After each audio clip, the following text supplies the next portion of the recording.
The Independent National Electoral Commission, INEC, conducted supplementary elections in 5 states on Saturday, March 9th and March 23rd. But there were several concerns, from security to results declared inconclusive. Well, joining us this evening to discuss these issues are Dr. Kubi Udofia. He's a legal practitioner. It's good to have you join us. And we also have Babasola Adegbuyi. He is a political commentator. It's good to have you join us. So let's start with the reruns, the runoffs, the supplementaries. There seems to be a recurring thing in the election calendar. We were hoping that, right after the governorship elections and houses of assemblies would all just, retire to our different places of assignments and watch these governors begin to, put things in place for their tenure. But that's not the case. So I'll start with you. What do you perceive is the reason for the many supplementaries and some of the inconclusiveness of the elections so far? Well, first of all, we need to understand this, that supplementary election is not in the Constitution. It's just a guideline for the electoral body. So we need to understand that first. Then what's the essence of supplementary election? The essence of supplementary election is where you find it very difficult to announce a winner. You can conduct a supplementary election. That's number one. Number two, where the majority, in the sense of, for example, people did not participate in election, you can go back and conduct supplementary election. To me, you don't conduct supplementary election based on minority. Looking at some of the states or some of those that were declared inconclusive during the governorship election, the difference between the first and the second could be about 2,000 or 3,000, and you are declaring inconclusive because of a polling unit that does not have up to 500. It doesn't make any sense. Are you insinuating that INEC is somewhat not working in tandem with the Electoral Act? Because if you're saying that it's not done based on minority, if there are people who insist that they were not allowed to exercise their franchise because either the ballot papers did not get there on time, or they didn't even see the ballot papers, or the fact that somewhat maybe it was marred by electoral violence, should they not, under the Constitution, have a right for a rerun of that election? Yeah, everybody has a right. But the truth is this: where we have a very few number at disenfranchised, and where you have a very large, a huge difference between the A and B, the few number will not make any difference. We need to understand that. But is that not due diligence? It's actually doing due diligence. It does not necessarily mean it might affect the scores, the final scores at the end of the day, but the people want to make sure that to be done. Yeah. Yes. But to me, as far as I'm concerned, it's just about the cost of governance, increasing the cost of governance. Yeah, okay, because I think I complained about that, but I'll come to you, Dr. Kubi. You are a legal practitioner. You might have an idea as to why these things are being done. If INEC decides that, look, the number of polling units that these elections did not necessarily hold are not so, the number of people who will come out to vote might not make any difference, and decide not to conduct those elections, would they be somewhat infringing on the rights of the people in that area, or contravening the Electoral Act? Okay, to start with, I think it's not about discretion. So we have to know that INEC, in deciding whether there has to be a supplementary election or rerun, they have to be guided by their guidelines, 2019 electoral guidelines, of course primarily by the 1999 Constitution as amended, their guidelines, and then the Electoral Act 2010 as amended. So if I may clarify what my colleague was trying to say, the reason for supplementary elections, you find that under Article 40, particularly Article 40, Paragraph B of the Guidelines 2019.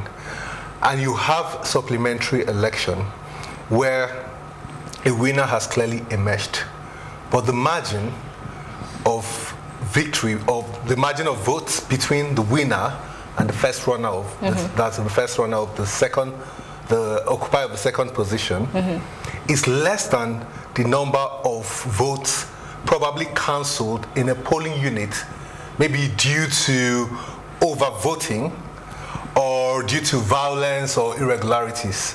So in that circumstance, Article 40, paragraph B requires INEC to carry out a supplementary election between the occupier of the first position and then the runner-up.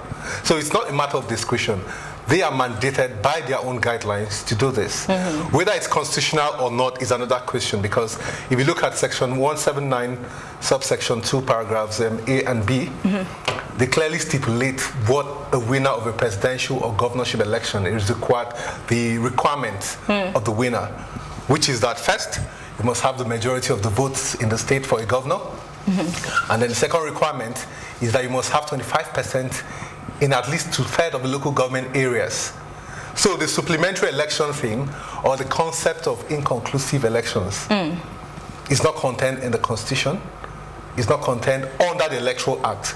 You only find it in the guidelines made by INEC in 2019. So does this mean that a certain political party, let's take for example, Adamawa State is saying, well, the APC, Adamawa State, is saying we won't get involved in this election because we don't think it's necessary, or we don't like the date that was set. So because you're saying this is just a guideline, it's not necessarily an act of law, can this matter be taken to court? Can the loopholes be explored, yes, it is against INEC? Yeah, it's possible to challenge it in court, but do not get me wrong, it's a guideline, but this guideline was made pursuant to the Constitution. The Constitution empowers INEC to make this guideline. Okay. That's on one hand. But on the other hand, the issue would be whether INEC can make provisions which exceed the principal legislation, that's the Electoral Act, and the Constitution, which is the ground norm, the principal law of the land. Whether they can make provisions exceeding the minimum requirements which have been set under the Constitution. In the case of Adamawa, I think their issue is not about the supplementary election, the APC Adamawa chapter. I think their complaint is that they were not consulted before tomorrow's supplementary election date was fixed. And then I also know that they've also complained that, most of the people coming out to vote will probably be public servants and civil servants. And the elections that take place between 8 a.m. and 2 p.m. and that's when people are normally at work. So they have the fear that most of the electorate may be disenfranchised, which is quite a valid point. But the issue is that, does the law require INEC to consult with a political party before fixing a date for election? Because that's going to be their ground if they go to challenge the holding of that election tomorrow. But INEC has responded to a lot of these kinds of, accusations against them. I remember the INEC has said they're not answerable to anybody, and they don't have to consult with anybody. That's exactly the point I'm making. Again, will that even hold up in court? Yeah. That's the point I'm making, because INEC, there's no law requiring INEC to consult with parties before fixing dates. So if they've met the minimum requirement, their obligations under the law, so they have no problem going to consult parties. Like in Nigeria, let's say they had consulted APC and they said that date wasn't feasible, and they decided to move it to some other date. And another party, there are 91 parties, I don't know how many are contesting in the Adamawa State. So they have to meet,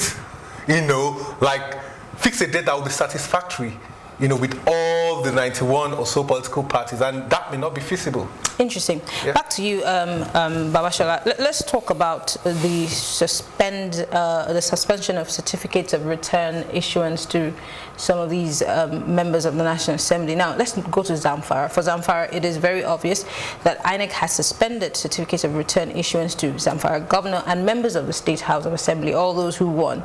The presentation of the certificates had initially been scheduled for today, but it did not hold. INEC said it was just served a court order cancelling primaries conducted by the Zamfara APC. Let's talk about that. I have had conversations about the APC and the dramas that has happened in different states, and Zamfara is one. It was just on the eve of election that court order came allowing for them to participate, for INEC to include them in the elections, and now the court is saying they did not even conduct proper primaries. A list was brought, but they didn't follow due process. Do you think that the Zamfara state government has any case to pursue anymore? Or is it just that, Zamfara APC, or is it just that they're going to lose out, just like River State? First of all, I blame the court. If you remember the story very well, there was a federal high court, or the state, one of the high courts actually told INEC not to include the APC. That was a court injunction on that. About 2 days to the state election, another high court came up and said APC must be included. So how can there be 2 different judgments by the same court? So I will blame court for that. Now the election has been conducted. The winner has been announced. Unfortunately or fortunately, the winner is now supposed to be the person that shouldn't have contested in the first instance. In the first instance. Now, Court of Appeal, I think it's Court of Appeal, am I right? Yes, the appellate. Now has given a judgment that no, they are not. They shouldn't have participated in that particular election in the first place. Now it's not left for INEC. What to me, I don't know what the Constitution says. Maybe my legal practitioner will help out. To me, as far as I'm concerned, that election should be cancelled. The whole election? Yes. I'm sorry. Except there is another injunction for. Kubi, I need to just hold your peace. This is interesting. So I did the right thing, followed INEC's guidelines in doing my primaries up until the elections. I did not break any law. But then one person breaks the law, and then it means cancelling all of the elections. Do you think that all the parties that are involved will take it sitting down? No, I think the problem wasn't like, okay, the root cause of the problem was the Zamfara state chapter of APC not submitting the names on time before the INEC deadline. And INEC, they were very strict about that deadline. And they told them clearly no primaries were conducted, we didn't send representatives to any primaries recognized, and no list was submitted, so you're not eligible to fill any candidates. I mean, they were coming up with stories that, oh, we had one in a hotel, there were consensus, blah, blah, blah, and all that. And interestingly, the current suit at the Court of Appeal was instituted by Senator Marafa, who is actually a member of the APC, and 139 others. So they are all in the same party. So they were clearly in violation of an INEC guideline. They were excluded, like he said, and all that. So, but let me just jump all the stories and then go into what we're facing now, the conundrum. I think there are a couple of permutations. One of them is, I believe that the implication of that judgment is that APC will be deemed not to have contested in the elections at all. But is that not supposed to be? But should then that not be translated to giving the second runner-up the votes instead of? That would because he mentioned something about the cost of elections or reruns and supplementary. So if you're cancelling a whole state election, that is extra cost for INEC and the federal government. The whole elections have not been cancelled. Like I said, the implication is that APC never took part in the elections because everything they did, their appearance or on the ballot paper and everything, has been clearly nullified now. So it's assumed in law and in reality that they did not take part in the elections. So who were the first runner-up? PDP. But the problem you'd face with PDP is that, according to what I'm hearing, because I've not really looked at the figures, PDP and then the other parties that took part in the elections. But from what I'm hearing, PDP did not did not meet the minimum requirements under Section 179, subsection 2, paragraph A and B, in terms of having 25% in at least 2/3 of the local government areas. So I think faced with that, if that is the scenario now, there may be a need for INEC to conduct a supplementary election, and that brings us back to the issue of inconclusive elections, supplementary elections. But APC will be excluded because they're not eligible. Right from start, they weren't eligible to field any candidate in any position. We have a report on the code of conduct talking about something that happened during this election. Let's take a look at that video, and when we come back, we'll talk about this whole issue of conducting a supplementary election in Zamfara and, of course, excluding the APC. The presence of the men and officers of the army as well prevented violence, kidnap, assaults, and killings across the country. They forestalled the incidents of kidnap in most parts of the country during the elections. In Ohoada West Local Government area of Rivers, Ndoni, Ogba, Egbama, Ndoni Local Government, bloody clashes between voters and party supporters were averted. The security provided by the Nigerian army after the incident of gunfire in neighboring communities of Maiduguri enabled peaceful conduct of polls in Borno State. Despite the attack by insurgents in Geidam area during the election, the Nigerian army provided enough security to ensure that elections were held peacefully in Yobe State. The secured environment provided by the army halted a violence clash between party agents and INEC officials in some parts of Sokoto State as well. The environment provided by the army prevented voter intimidation in Ogbomosho South local government area of Oyo State, where armed thought attempted to force voters to show their ballot papers after voting, an action that would have greatly discouraged several voters from voting. The trend of vote buying and bargain for higher amount of vote and selling of them in most part of the country has been a problem in our electoral system.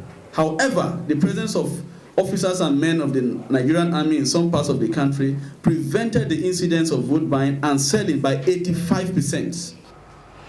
So that is talking about the conduct during the elections. People saying that, you know, there were killings, there were ballot box snatching, violence, security agents, you know, not. So if this is, again, anything to go by, and we're saying we're going to have a supplementary election, how are we certain? Because we saw what happened in the governorship elections. There was clear voter apathy. And with all of the drag in, you know, like Zamfara, and then we're going to have Adamawa, how many people are really going to come up for the election? I mean, even if the parties are concerned, unfortunately, it's not INEC's fault. Do we see people coming up for these elections? Again, going to River State, Zamfara is the second state. If it turns out to be what we're all analyzing here, Adamawa may be the second APC state that, the second state where APC is losing out on every candidate, because that was the case in Rivers. Yeah. They had no candidate whatsoever, and so they had to throw their weight behind some party that, you know, most people didn't know. So going forward, do we see an election really happening the way we would want it, and do we see the voice and the vote of the people really showing? I mean, would the people's voice be heard? Would it be the people's vote, or would it just be, oh, let's just have an election to fulfill all righteousness? Looking at this 2019 election, the minority have decided the fate of the whole Nigerians, even right from the presidential election. Because if you consider the presidential election, if you look at it, the total votes, basing it on 100%, maybe just about 45% actually participated. That's way better than what we had in the governorship election. It's better than what... So we can't really say that's a minority, can we? We can. It's 45%. It's less than 50%. Well. So it's minority. So coming to governorship election, most people did not come out because of their experience during the presidential election. So that's why most of them decided to stay back. Some did not even have an interest in the governorship election because they were so sure of what will happen. And for example, if I were in Rivers State, definitely someone like me, I would not have gone out to go and vote. But the Rivers people are resolute. They probably will come out because they want their votes to count. Because of the security threat. You get. So now, if you have this governorship election, such thing happen, and you are calling for the supplementary, look at what happened in Kano State, or was it on Saturday? Some people were beaten, so I learned some people. Well, the government has come out to debunk that, and they're saying, well, if you do insist that there were such acts or any such thing happened, give us proof. Show us the people who died, if there be any records of that. Yeah, the governor said that he has debunked that, but let's wait for people. He said that today, so let's wait if some people will eventually resent something. So if I personally experience such a thing during the presidential governorship supplementary and you're calling me for another supplement, definitely someone like me, I will not. In other words, we are going to have lesser people coming out to participate in the supplementary election in some of these states. That's number one. Number two, as a result of busy schedule, for example, Adamawa State slating an election for tomorrow, a lot of people will go to their office. And yes, otherwise, I think mostly they are public servants.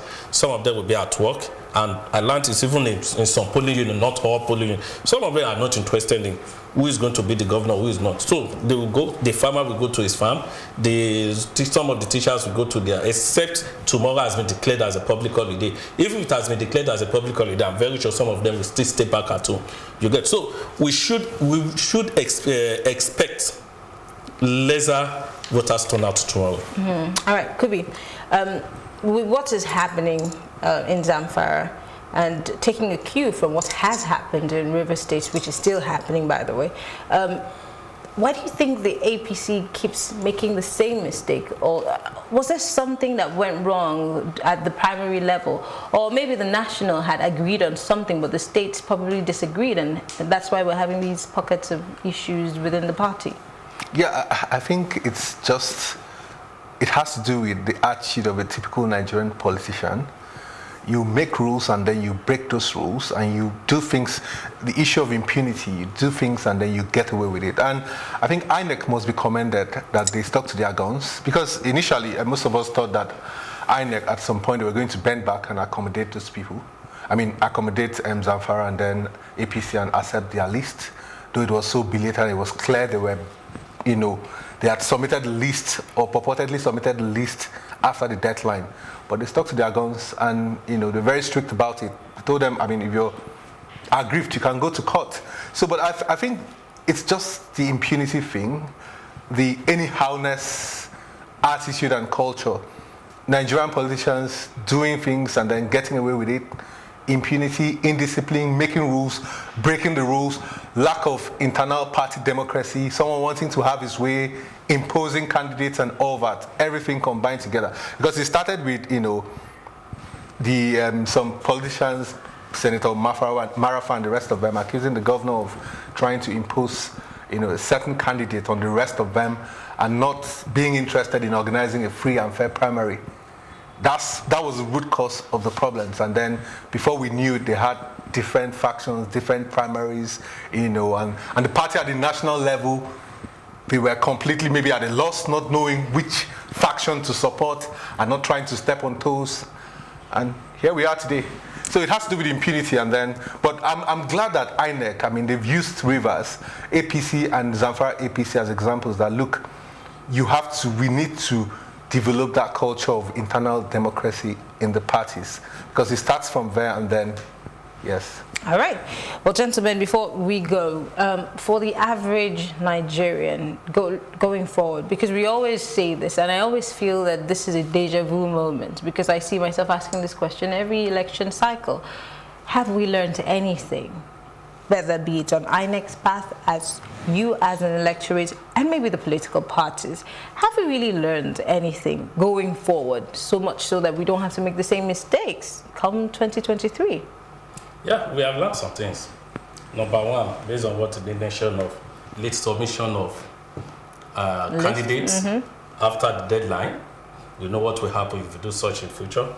Then we also know that where there is insecurity, electorate will prefer to stay back in their house than going out. So I also want to beg the National Assembly to look into all these issues and come up with some guidelines or whatever laws they can come up with and include it in the Electoral Act, so that the future election will be safely guided.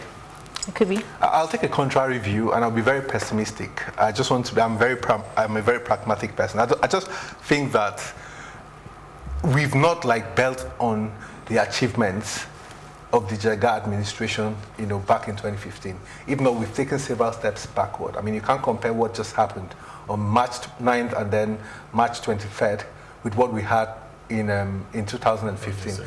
If not, we've taken several steps backward. Is it in terms of the security agencies, you know, the role, the disgraceful role most of them played in the election?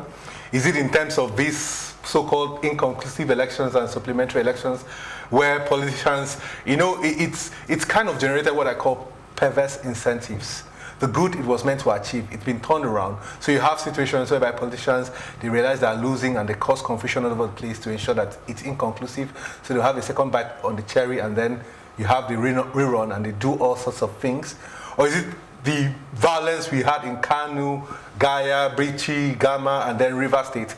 I don't think we've learned anything. If we've learned anything, it's in the negative. We've learned that, look, maybe our votes don't really count. Our politicians are not ready for real democracy. Oh, wow. And that's a very sore note. But then I want to say thank you to my guest, Dr. Kubi Udofia.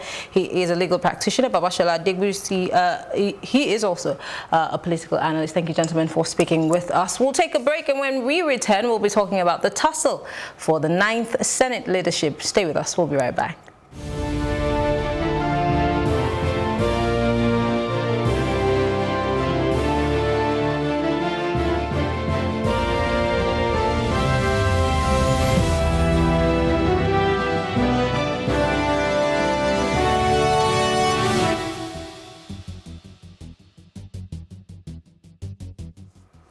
It's still Plus Politics, and we're moving on to other matters. The leadership for the 9th Senate is on the front burner for the All Progressive Party. The national chairman of the All Progressive Congress, Adams Oshiomhole, had said that his party members in the 9th Assembly must chair all committees in the federal legislature. And on the other hand, there are rumors that Senate President Bukola Saraki is making plans on who will succeed him. Well, I have to discuss this for Lawrence Toyin. He's a public affairs analyst. And again, we have back with us Babasola Adegbuyi, a public commentator, political commentator. It's good to have you guys join us in the studio. It's a pleasure to be here. So let's start with Adams Oshiomhole's statement. My party members would oversee all those committees from A to Z, meaning every other party has no say. I'll start with you, following show. How does that sit? Does it sit well with you? Well, I will start with the fact that it's so not cool that APC did not learn anything based on what happened in 2015 when Dr. Bukola Saraki, Senator, actually outsmarted them, and he has his way. Let me tell you, the beauty of democracy is the fact that there should be a check and balances between the legislators and then the executives. Of course, if you're following up with what is happening in the UK, you see the way the House, they are following up with the Theresa May based on the deal of the Brexit. And of course, with the US politics too, we also what is happening with the war issue, how the Democrats, the House of Representatives headed by the Pelosi, how they were making, not that they are making things difficult for the President Donald Trump, it's just that they want to make sure that no, due process has to be followed. So in this case, I'm not sure if APC they've even learned anything about what happened to them in 2015. I'm just wondering, because we hear that Mr. President did have a closed-door meeting with some, party members, which not all of them were members of the National Assembly, and one would wonder what that meeting was about. But then, let's throw back to what happened in the previous assembly, where while the National Assembly members who were in the National Assembly were about to take a vote, some party members and some senators and National Assembly members were at the Civic Center having another meeting. And just as you said, couldn't the APC have learned from that? And going forward, yes, they might be the majority, but must it be that they would sit on every committee? I mean, we have minority and majority leaders, don't we? Well, first and foremost, the National Assembly has the right to decide who shares what committee. It is the discretion of national... And not the parties? Not the party. I'm saying this based on the Constitution, Section 50, subsection 1A and B. Yeah, whereby it is the sole responsibility of the National Assembly members to determine the leadership of the Assembly and not the party. Yes, maybe based on agreement with the leaders of the party and the party, the leaders of the National Assembly and the leaders of the party, that, okay, let's have your own input, no matter what you also contributed to the success of our story today. Now, whereby the party is now insisting on the National Assembly to obey her, then definitely in the future there's going to be a friction. Number one, they are insisting on Lawan to be the Senate president. Ndume is saying, well, I'm not going against what you guys have decided, but one thing that is sure is that I am going to contest for that particular position when we resume. So again, we have a split in the party. Yes. Definitely. I remember that the same set of people who were put forward for the last session are now the same people the party is putting forward again. Yes. But then again, the people in the National Assembly, or the members, are saying we have a right to vote. Voting has to take place. Whoever emerges, whether they're being lobbied or not, but whoever emerges, that has to be our choice and not that of the party. The PDP put out a statement saying, look, we cannot sit down here and let the APC decide for a house where you have different political parties. Yes, Adams Oshomole has said this is what they want, but is that what everybody in the National Assembly wants? And how do we see this playing out, you know, at the end of the day? Because there is a tussle, whether we like it or not. The Badabiamilas of this world are hoping once again that they will be voted for, or, you know, of course the party has put them forward, but where do you see this going, and how do you think this will end? Well, the body language of the party is involved. Based on that, what happened in 2015 may not likely repeat itself. Because let's talk about the number. Let's work on the figures. The number of the senators which the APCs they are having, I think they kind of have their way during the general elections. So the number has increased compared to what they had in 2015. But that, I do tell people, politics is about interest. The fact that we have majorities of senators, that doesn't mean that some people won't slide. PDP, they will always work in accordance. No matter how you want to do it, they will always get their house in order because they believe that they don't have the numerical strength. And let me tell you one thing, I respect Bukola Saraki for one thing. He's a tactician. And that guy is a very, very strategical. See, house leadership, house election is kind of difficult one because you have to scheme. You have to scheme, you have to permutate, you have to use this to actually appease one camp so that you can have your way. So back to your question, I would say I'm not really expecting what happened in 2015 because APC, they have their numbers, like I said. But are you expecting any other surprises other than what happened in 2015? Well, there could be, but it won't be as significant as that. Because right now, many of the governors who actually know how those guys emerged from their various states, they were actually throwing their weight behind Ahmed Lawan. And of course, the Southwest, I so much trust them. They actually know, once they decide, I'm sure they've decided already, they know where they are going. Of course, that guy is going to have their support. And of course, APC, though the way they are going about it, they are not being really, really tactical about it. The fact that they've actually zoned the presidency of the Senate to the Northeast actually speaks a lot. That region where we have the issue of insecurity, Boko Haram and the likes, it's kind of cool. And of course, everything has to do with politics. So I say, there won't be a tremendous or a significant shock, because what happened in 2015 was a shock. Those guys were having meetings with the President Muhammadu Buhari, and before they could wake up to it, it's just like a coup to some of them. So Ndume just try to let them know, see, look, this is a legislative arm of the government. After the executive, we are the next. There should be what we call that. There should be right for us to choose our leadership. After all, we are not choosing ministers for the president. You nominate them, we screen them. Do you get that? So I don't expect any shock, just like the 2015. Before we come to you, Babasola, we have a clip of Senator Ndume saying that they have a right, they meaning the Senate, have a right to choose who their leadership is instead of the party. So let's take a look at that clip, and when we come back, I have a question for you. If you look back at the history of the National Assembly, such actions normally do not go down well. In 1999, Ewerem was imposed, and he did not last. And after that, Wabara was also imposed. It did not last. After it happened twice, PDP then, that we accuse of impunity, did not do what happened yesterday. The party even did not say that they have elected Amela. No, they have nominated Amela, because the election of the leadership of the National Assembly is clearly stated in the Constitution.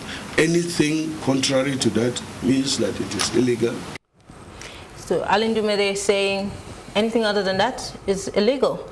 Now let's talk about the APC again here. We just, on the other segment, we're looking at the fact that there's so many disenfranchised people, that people who have the frayed nerves, people whose feelings have been hurt as a result of the congresses or the party primaries, or interests that have not necessarily been, brought to bear. Do you see this affecting Adams Oshomole's stance? Because he has made a stand saying, look, this is what we want and this is what it has to be. Do you see certain persons who are still bearing a grudge or holding a grudge or somewhat having their feelings hurt, playing towards the opposite side? I mean, Alan Dume has come out, he's a member of the APC, he's saying this is wrong, he's calling out the APC. Do we see many more people doing the same thing? Well, there is that possibility, because for now, most of them are yet to take their decision on whose side they are going to be. If we look at what happened in the last, before the inauguration of the 8th National Assembly that brought in Dr. Bukola Saraki, we would notice that the difference between the PDP and the APC as at that time was very slim, that they were able to buy, they just needed additional, the PDP just needed additional 13 of APC for them to decide on who the leadership falls on. Now, in this case now, would they have 65? The APC has 65 and PDP has 45. There is a high possibility that some of them would not definitely agree with the leadership of the APC, that they say, oh, this is what the Constitution says. Dr. Adams Oshomo, your own is too much. I beg, make you follow our mind. You get my point? So if there is a possibility for them to say, we don't want to follow what the leadership says, we want to follow the... Mind you, we just have about 3 months. Do we see another person emerging instead of the people fronted by the party leadership? Ojuzo Kalu has come out to say, if you refuse to pick me as the deputy Senate president, I will contest for the Senate president. He also has the right to do that. So if the APC insists on imposing on the National Assembly, I see friction. All they just need to do is for some of them to agree with the 43 members of the PDP and the maybe YPP, but that one I said that is agreeing with whatever APC is saying. You get just for them to agree. And what is the requirement for the National Assembly to pick their leaders? I don't think it's 2/3. If I remember very, I don't think it's 2/3. So if they are able to meet up, that what PDP will just do is, okay, no problem. If you want us to support you, these are our requirement, and that's exactly what they did in the last election. They are national. These are our requirement, and this is what you want. Will you give it to them? He has no choice, because he wants to be the Senate president, and like he said, everything is all about interest. They will buy into their whatever MOU that they bring, and before you know it, there is going to be a split or misunderstanding between the leadership of the Assembly and that of the APC again. Looking at the drama that takes place every single time, we are probably at the beginning of a new assembly or a new, we get to see dramas happening. We've seen that in 2015. We're now seeing that in 2019. Is this going to be a trend, or is it just about sheer greed or interest that somewhat is not vested for everybody? Or is this something that has always happened before a republic begins? Is it something that we can actually connect or tie to? It's just an APC drama? Well, actually, it's not an APC drama. If you remember very well in 1999, when the Obasanjo held, I remember there was a disagreement between either choosing Everem and what's it called, Okadibo, that eventually Chuba Okadibo. Now, something happened, within 1 year or 2 years, Everem was impeached.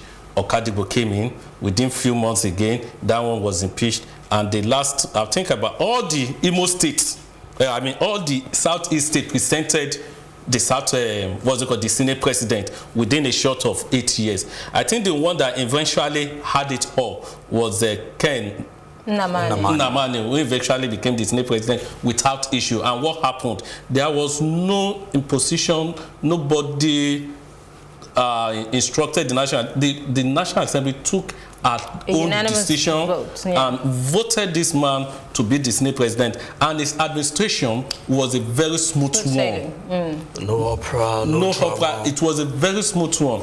Same thing with what's the name? David Mark. Yes. Now the APC needs to understand that for you to have a smooth administration, allow the will of the people to reign. Let the National Assembly decide whatever decision or whatever they want to decide on at their own discretion. Yes, you can advise. They are working for the nation. They are working for the nation. They are working for the country. They are not working for the party. Yes, in one way or the other, we say yes, but the major responsibility they have is for the nation. Let the National Assembly have its way. All right, quickly, because we have to go. For a party as the APC, who has promised that they're coming to change things, because this was their mantra from 2015, change. So, and then the PDP came with change the change, but that didn't necessarily happen. But if they are saying they want to change the situation of things, is this what change really looks like, with the same kind of problems happening all over again, just at, the opening of a new era? I mean, I'm just wondering, is that something that the APC should be learning? At least if it's this early, they should learn it before it gets too late. So the learning is not taking place, and I'm afraid of the way APC is going about their own internal politics. It's too early for Oshiomhole to actually come up with that statement that we've decided to take over all the committees, we've decided to, this is who is going to become the president of the Senate. See, let me tell you something. The APC, what they've done in 2015 till now, they've not moved an inch from that. And that is going to cost them if care is not taken. Though they are banking on the numbers. Some of them, they know how these senators actually emerge. But we have some governors who became senators, and they are not even in line with the party leadership of the APC. I don't want to mention him. So either positive or negative, those people, they are like minors, in as much they keep on trending or probably dragging all this issue. All what people are saying is that, wait, National Assembly is an independent body of government. Allow them to choose whoever is going to be their leaders. And of course, it's about lobby. If you know how to walk your way around, you present your case, of course, probably you bank on your antecedent, your people, they are going to support you. All right. Thank you, gentlemen. Folorunsho Toyin and Babasola Adegbuyi, thank you, gentlemen, for talking with us. We appreciate it. It's still Plus Politics. We now go for our package for the day, and when we return, I'll give you my thoughts.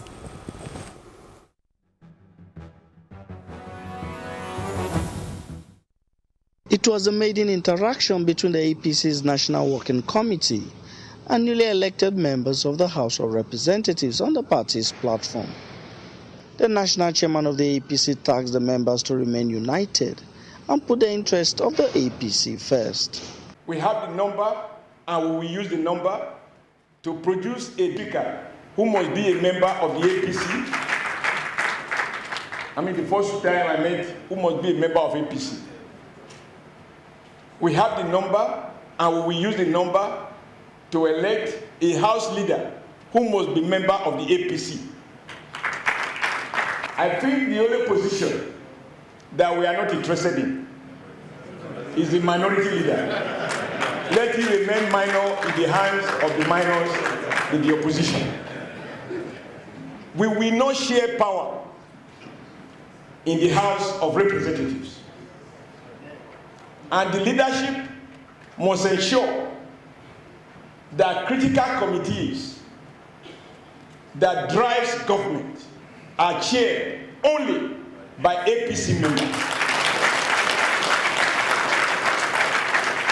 He also urged them to be wary of attempts by the opposition PDP to break their ranks.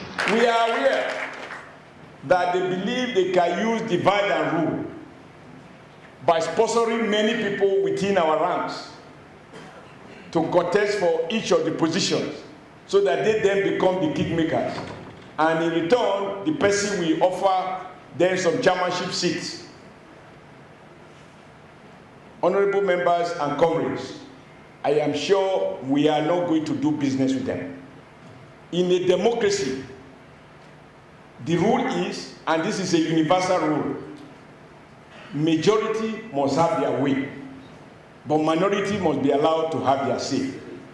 So PDP and other minorities can have their say, and they will have their say. But working together, APC must have its way in the legislative agenda and in the leadership of the National Assembly and the leadership of the committees of the National Assembly. The newly elected lawmakers also had an opportunity to express their views and to pledge their loyalty to the All Progressives Congress. We will not share our victory with the opposition. We have labored for this. We know the teething trouble that we have passed through, and we equally know the trouble that Mr. President has passed through to get Nigeria to where it is today. So be rest assured, Mr. Chairman, that the newly elected members from Nigeria will support Mr. President without compromising the interests of Nigeria. We are going to go with the party. The decision of the party will not just discipline. It will be absolute. It will be binding on every member of this party. We will not just produce the speaker. We will produce a speaker not just of APC, but a speaker for APC.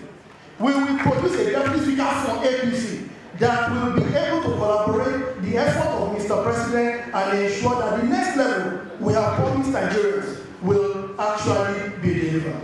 With the APC 223 members strong in the green chambers, it is expected that the party remains in pole position to claim the leadership positions of the 9th House of Representatives.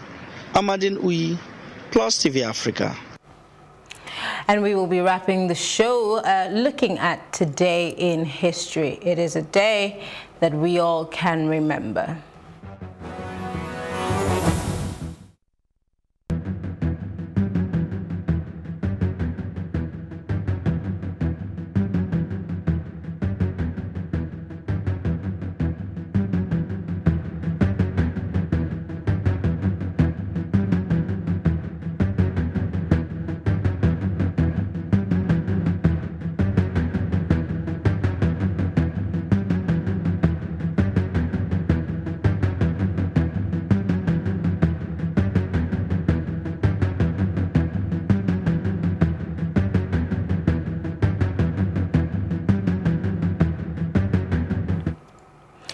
Well, if we were to go back in history and look at how our political lives have evolved, can we say that we have grown at all? Talking about the electoral processes, the inter-party politicking, well, my take is we haven't.